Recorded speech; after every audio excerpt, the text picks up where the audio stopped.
Standing up in McKinney, this is According to Callus, episode 604, coming to you on the 19th of March, the year of our Lord, 2024. It is a Texas Tuesday, but today we're going to do something just a wee bit different. You see, yesterday I stuck my neck out. Not really. But I endorsed somebody right off the bat, and some, let's call it, embarrassing news was put out. But it's only embarrassing if you're a pusillanimous man. But more on that to follow. Just want to let you know what we're going to be talking about today. As always, and look, I know it's going to be controversial, so that's fine. As always, like, share, subscribe to the podcast. Follow me on the social media of your choice. I am on Facebook. I have a page and a group. I am a pro at Gab, and I even drop in at MeWe. And to the best of my knowledge, most of my stuff is still up over at YouTube. Without further ado, here we go on with the program. We're going to try and be 25 minutes today because I took you quite long yesterday, which apparently turned enough of you off that you didn't want to bother to listen. Or maybe you'll catch it today. Be that as it may, here we go. All right. On a Texas Tuesday, the underlying issue or fear that I have is that we have significantly destroyed the men of Texas. And not just the men of Texas, but the men of Western culture, the men of the United States. And we have raised them to be girls with different plumbing. You know, I'm Gen X. I distinctly remember the rustle, tussle, and, tumbling that went on as young men. As young boys, and the things that we did. Now, look, some of those things were probably inadvisable, but we weren't wrapped in cellophane and bubble wrap. We weren't having to wear helmets to get on a bicycle. We rode bikes that had those pedals that will tear your shins up, and we all survived. We all made it to adulthood. Now, yeah, when I say we all, obviously, that's a gross generalization. Things happen. Bad things happen. There's nothing you can do to prevent bad things happening. That's just part of life. But men were still men, or boys were expected to become men. Boys didn't pretend to be girls. Boys didn't want to turn into girls. Yeah, there's always been a certain segment of society that was confused mentally and, goes off a path of what we would call deviant behavior. But by and large, we didn't respect them, but we didn't hate them. We didn't go out of our way to make their lives miserable. Now, some of us as young men, older boys, yeah, we said rude things. We were maybe mean, but again, most of it was live and let live, right? We just didn't spend a lot of time on it because who cares?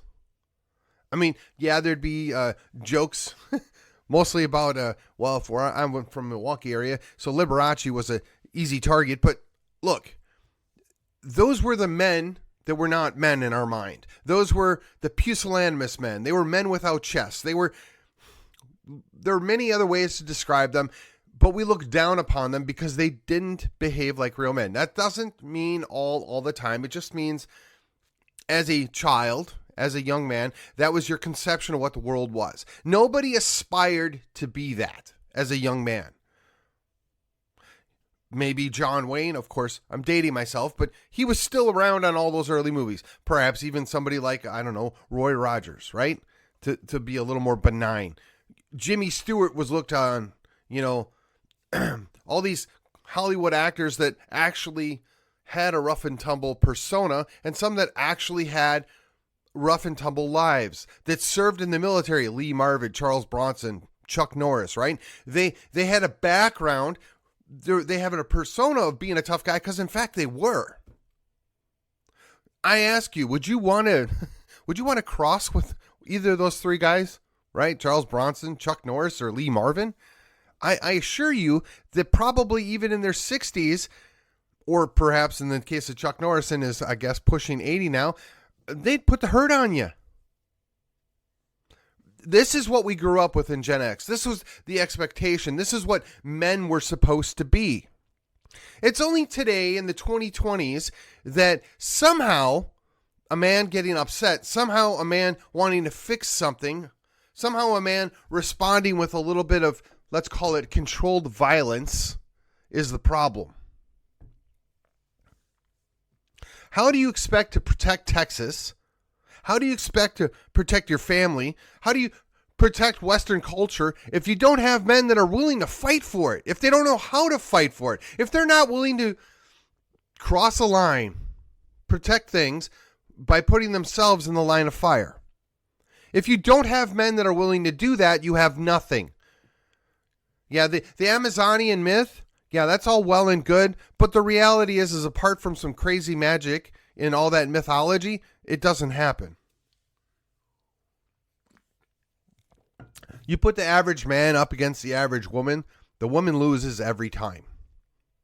Now, as a man, as an adult man, as a modern adult man, we're brought up that we don't hit women. We don't abuse women. We don't take out weaker people. We're supposed to be better than that.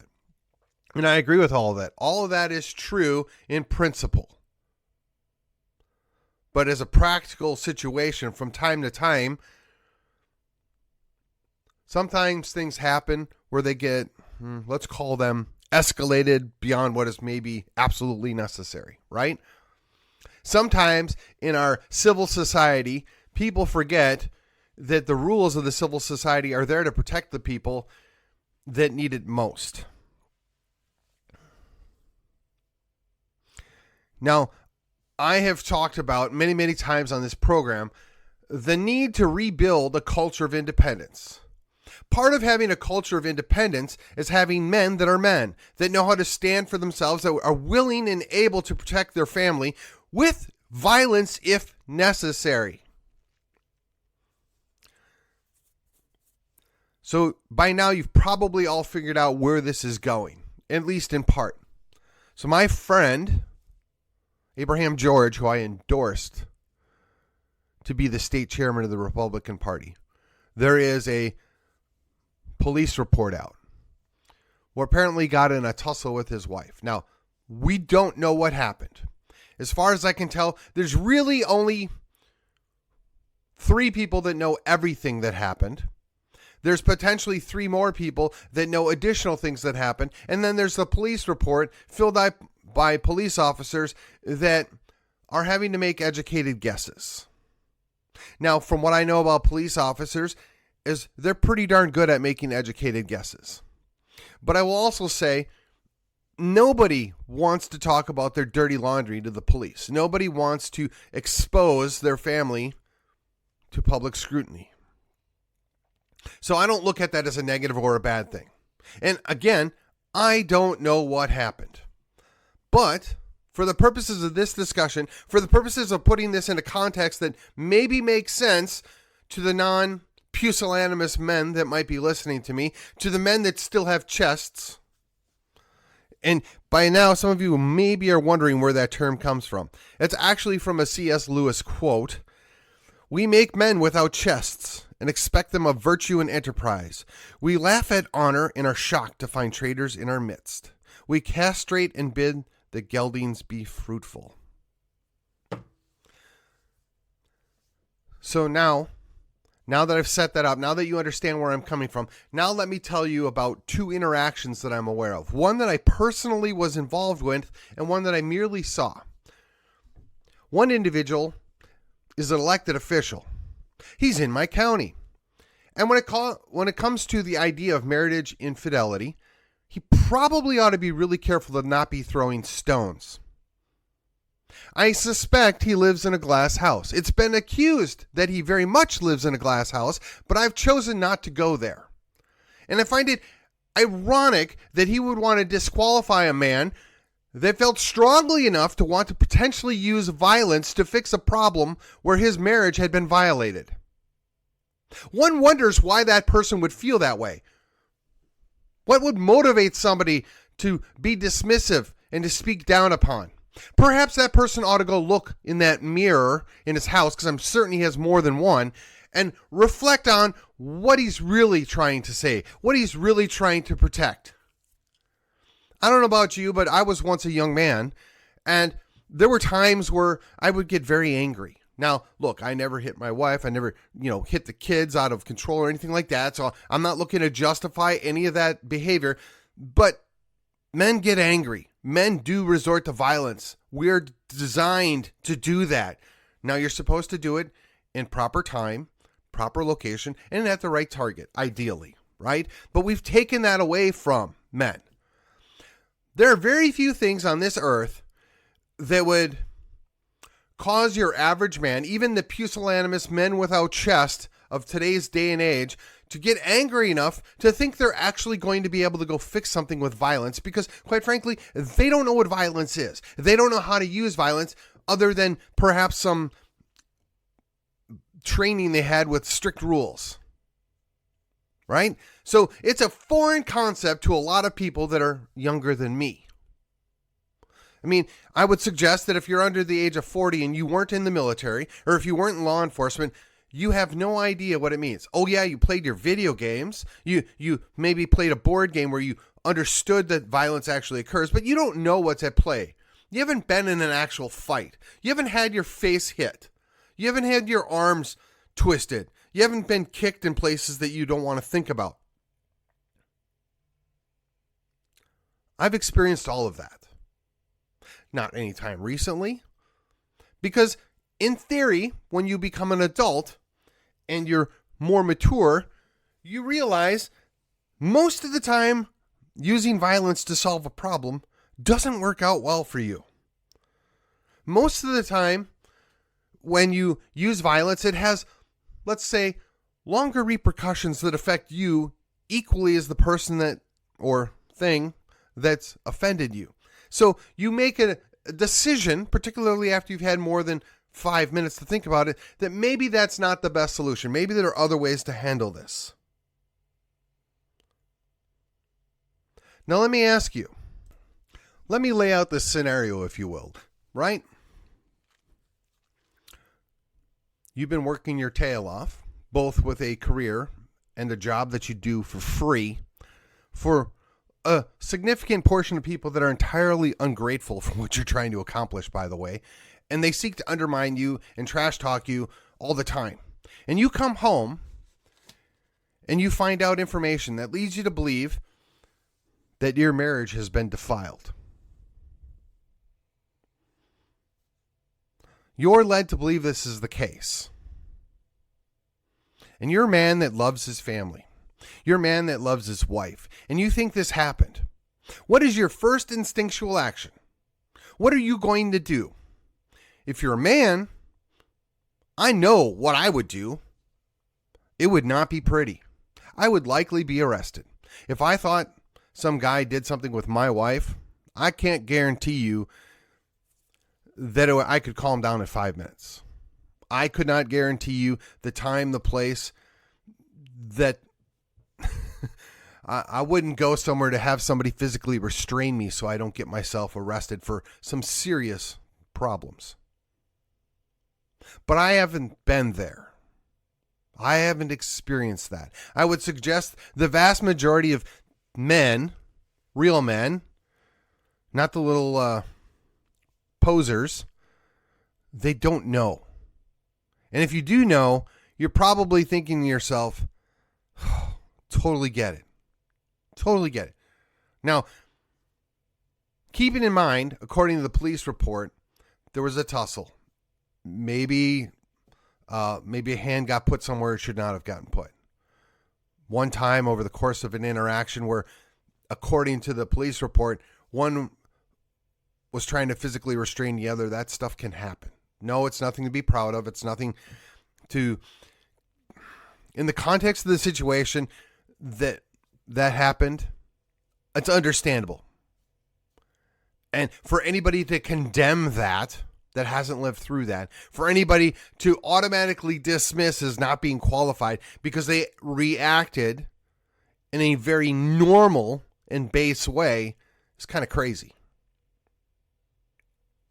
The second situation where somebody felt the need to pontificate on this, a guy I know sits down next to me, thinks it's hilarious that I made an endorsement. The underlying current is, well, now we can get rid of them altogether and you look bad too. I mean, I don't know how else I would have interpreted that, But to laugh at some guy's misfortune, to laugh at the fact that somebody thought his marriage had been blown up and reacted how any man would, keep it in mind from the context and the information we have, there was no altercation beyond that. There was not a visit to the alleged other man. From the information that we see, it was diffused and dealt with.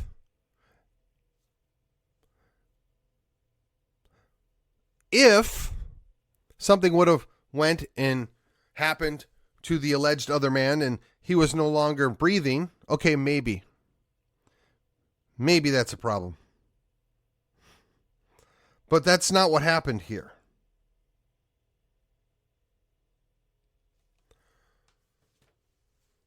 What happened here is a normal response. What happened here is what any man would expect another man to do. Now, I don't know all the details. I'm not looking to justify what went on. But the other thing that I found interesting is in a private conversation, I won't divulge my person that I was talking to. And again, I have not spoken to Abraham about this. One, this is not my business. And two, I want to have a clean conscience because I'm purely speculating on how this might have played out. And I'm doing that on purpose because one, God forbid I get it wrong, right? There's something else going on here. I'm not justifying beating up your wife ever. But that doesn't appear to be what happened. There's no evidence to suggest that's what happened. And I would think my listeners would know by now that's not something that I would countenance. That's not something I would tolerate. But be that as it may, the idea was that the child or one of the young people living in the same house called the police because dad was very angry. Dad potentially had a weapon and was going to go do something. If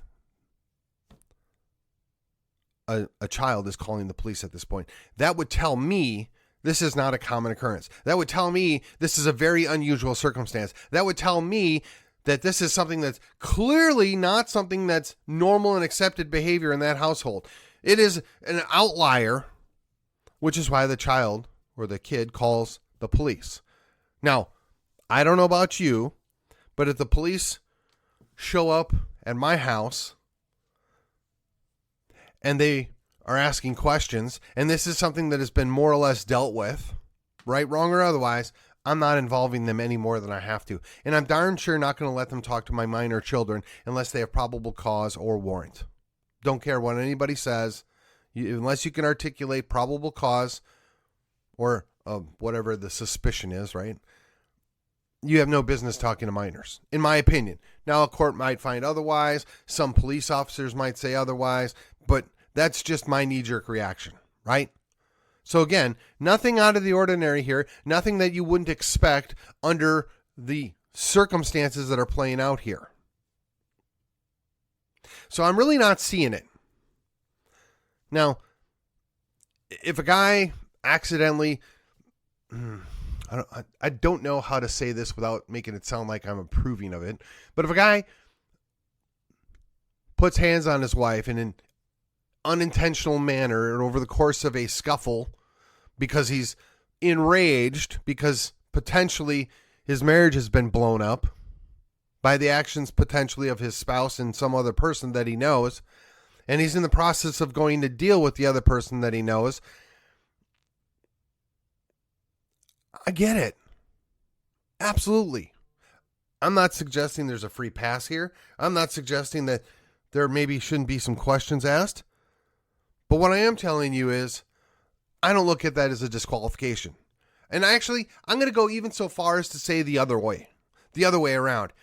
A man that is willing to go and take actions, even to the point of violence, to defend his family, is a man that's willing to defend the state of Texas, is a man that's willing to defend his community. Now, perhaps it was a step too far. Perhaps it was not fully thought out. Perhaps it was ill-advised at that moment to deal with it at that time. But a man that shows the inclination to go and fight for the things that he loves and are important to him, that's a guy I can get behind. That's a guy I'm willing to follow.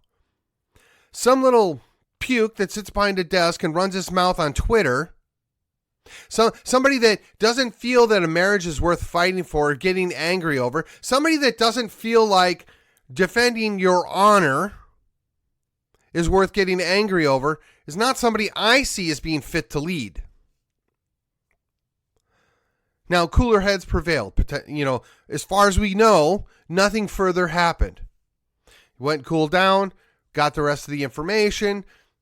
To the best of my knowledge, and I don't have any special knowledge here, I've not spoken to Abraham, and I will specifically speak to him after this episode because, look, I'm going into this blind just like you are. You don't necessarily have access to any additional information or anything special. I'm just asking you to consider, knowing what you know, is this something that you can respect? Is this something that you can understand?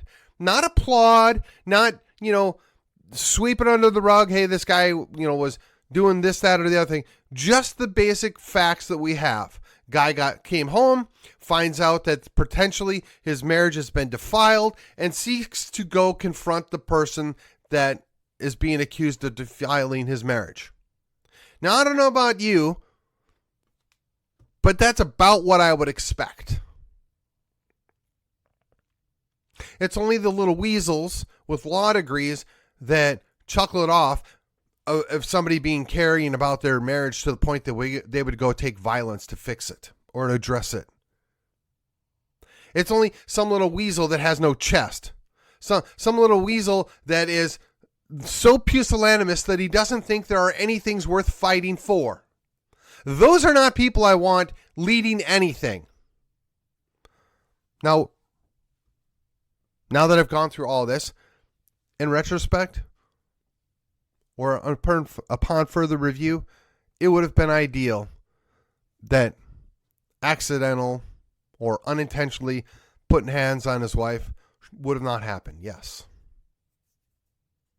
And if we cut that little part of this altercation out, keeping in mind that it takes two to tangle, and clearly something went on here that we don't know. His wife didn't feel it was worthy of pressing charges. His wife didn't feel like it was anything that was a problem.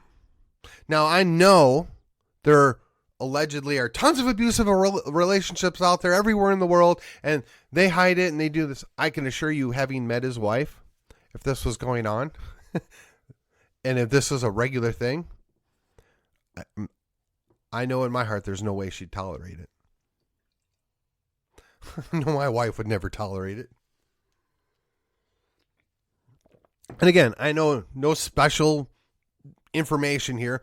I've met his wife a few times. I've hung out with Abraham on more than one occasion. I trust this guy. And if I were in his shoes, I completely understand what went down.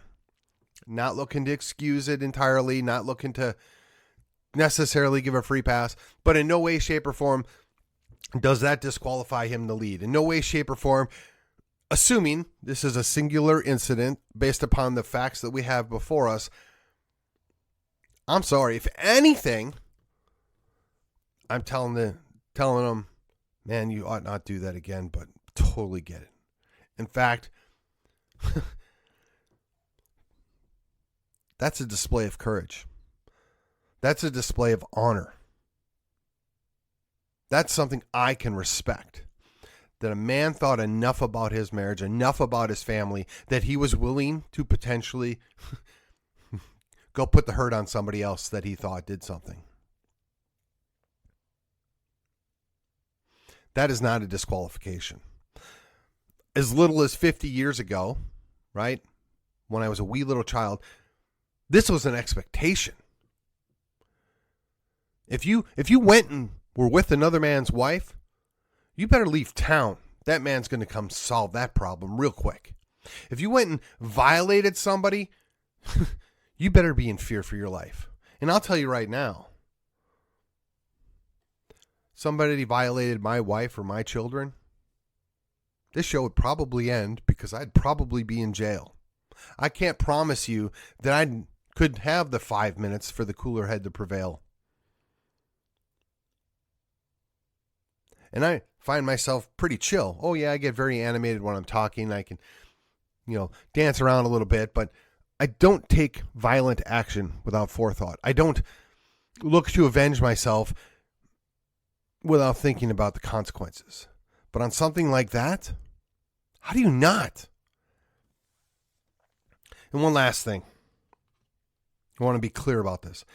The guy I was chatting with in person that was making light of this, calling it a disqualifying factor, basically phraseology that maybe he can go get the help he needs. Shame on you. Whatever respect I had left for you is now officially gone.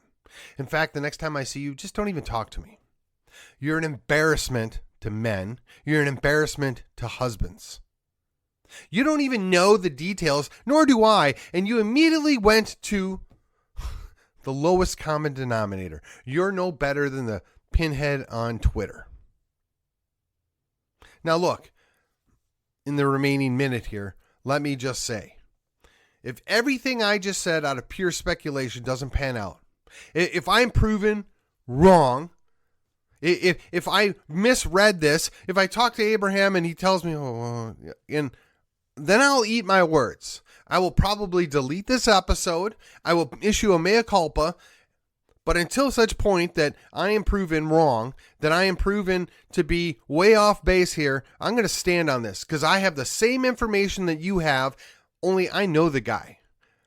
And I think I know his character well enough that he feels strongly enough about his family and his marriage that he was willing to do something about it. He was willing to defend his honor and his family. That's the kind of guy I would follow. That's the kind of guy I want to lead, not some little, well, you know how many words I could use to do this. So, yeah, I'm leaving myself an out. My out is if I find out something disastrously off base here or something way off kilter, then yeah, I'll issue my mea culpa. I'll delete this episode and I'll be shamed. But unless and until that happens, I stand by my best guess at how this played out. And if you're a man out there that's got a family that you actually love and you care about, and not some bitter, jaded person that's been married multiple times or cheats on their wife, I'm fairly certain you're going to look at it the same way too. Likewise, ladies, setting aside the fact that maybe a hand got placed that shouldn't have been placed. Maybe. We don't know. That evidence isn't clear. It's pure speculation. But I would think that most women would appreciate a man that got so enraged that somebody violated his marriage that he would go and do something about it. In fact, I suspect there might even be some women out there that do that to their man just to get the reaction. I'm just saying. Again, I'm not justifying violence for no reason. I'm not justifying beating up on your wife. I'm not justifying being a bad spouse. None of that stuff. I'm just asking you to, one, admit there's more going on here than we know. There's more going on than what's in the police report. And two, giving the two choices, a pusillanimous man without chest that does nothing and says nothing and meekly submits to the fact that potentially his wife's been with another man, or what I would call a real man, steps up to the plate and says, yeah, I'm going to go fix this problem. Now, maybe it's not well thought out. Maybe it's not the best plan of action, but somebody's whose gut reaction is to go deal with it, that's your choice. This is truly A or B. Somebody that does nothing or somebody that does something. Now, you can argue about what the something should have been or how it should have played out. I'll grant you all of that.